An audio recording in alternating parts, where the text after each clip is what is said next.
Hasta ahora hemos visto que los arcos de una red están asociados a dos números enteros. Podemos encontrarnos situaciones en que para una red tendrá asociado a sus arcos, además de la capacidad y el flujo, un tercer número entero, K sub ij mayor que cero, que representa el costo por unidad de flujo que va del vértice X sub i al vértice X sub j a través de ese arco XY. El problema consiste en construir un flujo máximo desde S hasta T que sea de costo mínimo. En la red, los arcos aparecerán con esta estructura. Arco de X y XJ, primer elemento, capacidad del arco. Segundo elemento, costo del arco. Y tercer elemento, flujo del arco. Asignaremos variables duales Y sub i, donde Y sub i identifica el vértice, es decir, Y sub i lo llamaremos números vértices. Para cada arco no incidente en S y T tendremos que a su extremidad terminal estar asociada la variable dual YJ y a la inicial Y sub i. Es decir, tendremos la representación del arco XY, el número vértice Y sub i correspondiente al vértice inicial y el número vértice Y sub j correspondiente al vértice final. Aspectos esenciales del algoritmo. A efecto del cómputo, llamaremos admisible aquellos arcos para los cuales Y sub j menos Y sub i igual a K sub ij. De lo contrario, no admisible. Es decir, el número vértice del sucesor menos el número vértice del antecesor igual al costo. El algoritmo consiste en resolver una secuencia de problemas de flujo máximo, cada uno de ellos en la red de arcos admisibles. El algoritmo puede comenzar con los números vértices 0 y flujo inicial 0, pero veremos que es más práctico emplear el algoritmo de Ford para camino mínimo y con él determinar la solución inicial para hallarlo Y sub i con que inicia el cómputo. El incremento delta. Este valor delta corresponde al valor del incremento cuando t no se puede marcar para los vértices no marcados. Para calcular el valor de delta, definir G sub ij igual a el costo del arco más el número vértices del antecesor menos el número vértices del sucesor. Y los conjuntos C, formado por todos los arcos, tal que el antecesor pertenece a M y el sucesor pertenece a su complemento. Y G sub ij mayor que 0. Y el conjunto E, formado por todos los arcos, tal que el antecesor pertenece al complemento y el sucesor pertenece a M. Y G sub ij menor que 0. Tomaremos el incremento para Y sub i con los Y sub i que pertenecen al conjunto complemento de M. Y delta es el mínimo de los G sub ij en valor absoluto para los conjuntos C y I. Así se introducirá al menos un nuevo arco admisible desde uno de los conjuntos C y I. La descripción del algoritmo es la siguiente. El algoritmo parte con un flujo inicial de 0. El cómputo empieza con la determinación de la solución inicial del dual mediante la búsqueda del camino de costo mínimo desde S hasta el resto de los vértices y específicamente hasta T. Es decir, usando el algoritmo de Ford. A cada vértice del conjunto de los vértices se le adjuntará la marca Y sub i, tomándose Y sub s igual 0 para el vértice inicial y Y sub j igual a infinito para el resto de los vértices. A continuación, trabajar con los costos unitarios de la siguiente forma. Se busca un arco XXJ tal que el número vértice del antecesor más el costo sea menor que el número vértice del sucesor. Si existe ese arco, se reemplaza la marca del vértice XJ sucesor por el número Y sub j igual a el antecesor más el costo. Con los números vértices hallados, definir la subred de arcos admisibles constituida por aquellos arcos X y XJ, tales que el número vértice del sucesor menos el número vértice del antecesor igual al costo. Paso 3. Teniendo en cuenta el flujo existente, aplicar sobre la subred de arcos admisibles el algoritmo de flujo máximo que en su fase I2 de marcado debe incluirse la premisa si el arco es admisible. O sea que el vértice XJ se puede marcar desde X sub i si es así, X sub J se va a marcar a partir de un antecesor, entonces tiene que cumplirse que el arco sea admisible y el flujo menor que la capacidad. Si se marca XJ a partir de un sucesor, tiene que cumplirse que el arco sea admisible y el flujo mayor que la capacidad. Cuando ocurre la situación I3, no dar por terminado el cálculo del flujo máximo de costo mínimo, pasar a la fase 4. A este flujo que ocasionó el marcado infructuoso se denomina F sub Q más delta. Cuarto, en el corte mínimo detectado, verificar si C y E están vacíos. Si sucede así, entonces concluyó el flujo máximo con costo mínimo. Si no, entonces se determina delta, se incrementa delta a los Y sub I para los vértices que pertenecen al conjunto complemento de M, actualizar los cambios de admisibilidad en los arcos y pasar a la fase 3 para continuar el cómputo. El algoritmo anterior lo hemos representado mediante este esquema en dos columnas, qué hacer y cómo hacerlo. El primer paso, determinar los números vértices, cómo el vértice inicial recibe la marca Y sub S igual 0 y a partir de ahí buscar el camino mínimo desde S hasta T usando los costos y el algoritmo de Ford.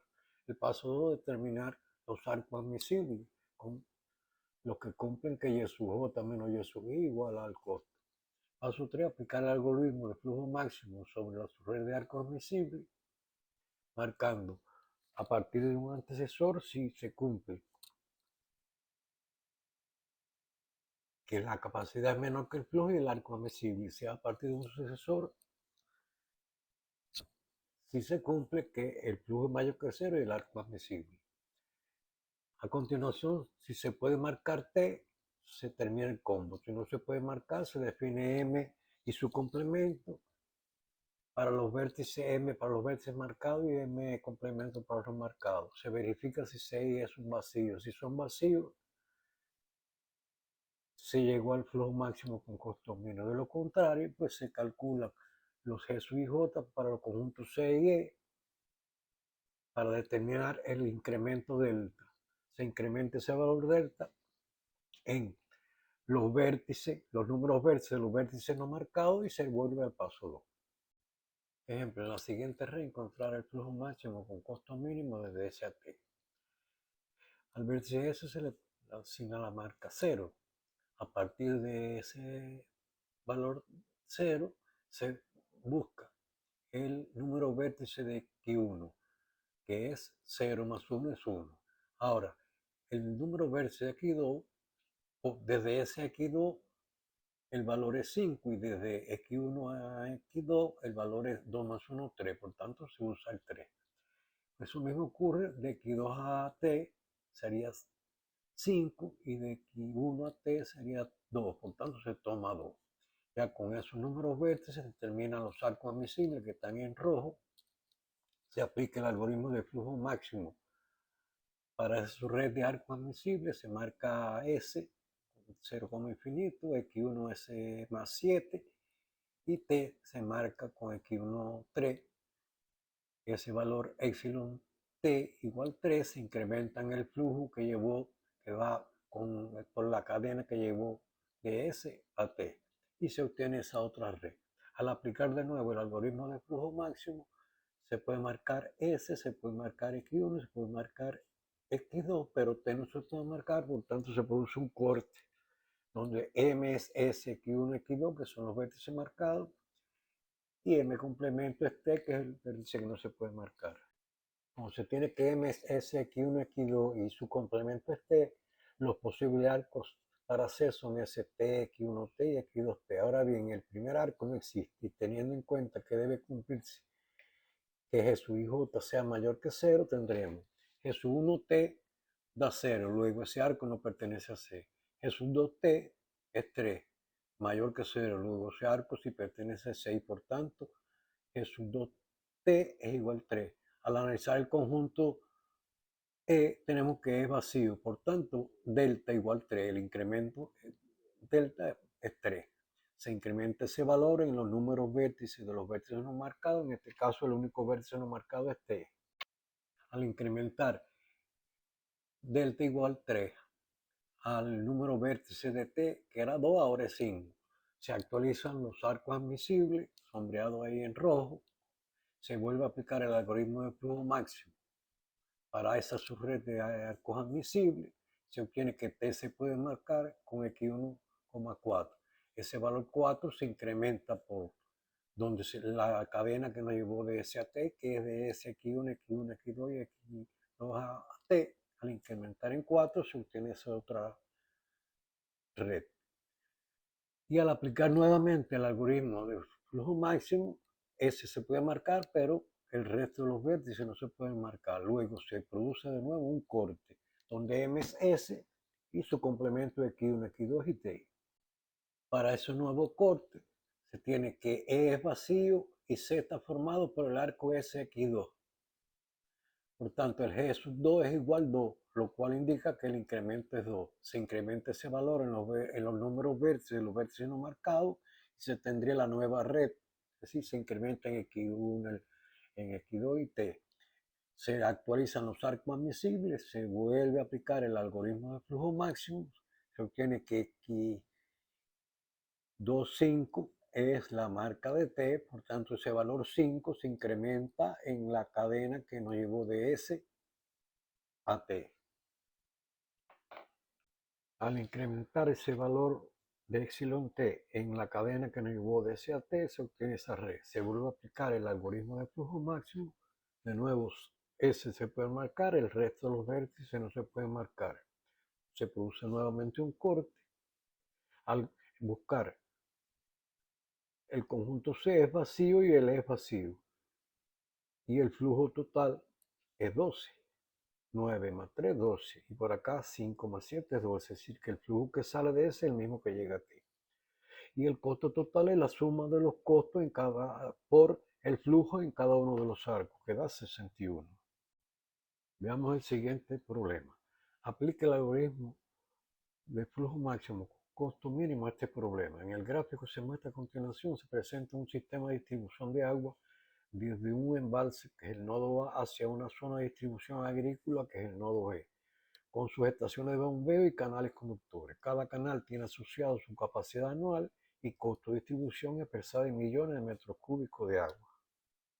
Se tiene la red con el punto de bombeo desde A, los puntos B, C y D, E y F y el punto de final de llegada, que es G.